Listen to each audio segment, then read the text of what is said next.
शांत असतील पुत्राचे चिंतित काय असतील करीत म्हणून चिंते मानसी असतील ते सदाचारी आत्मा होतील दुराचारी सुखी असती ती कष्टी म्हणून चिंता करीत असे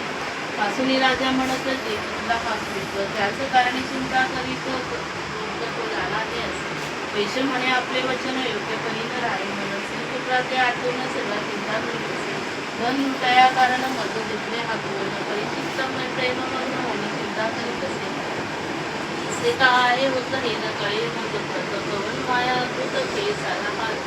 याचा विचार करीत सुरत राजा आणि वैश्य उपैत म्हणून ते वंदित सांगत सारे दयाशी राजा म्हणे उमेश नकळे मानसी ही काय माया तू आणते का सांगा कृपा करून मी राजे भ्रष्ट दुःखित वैश्य भ्रष्ट दुःखित तरी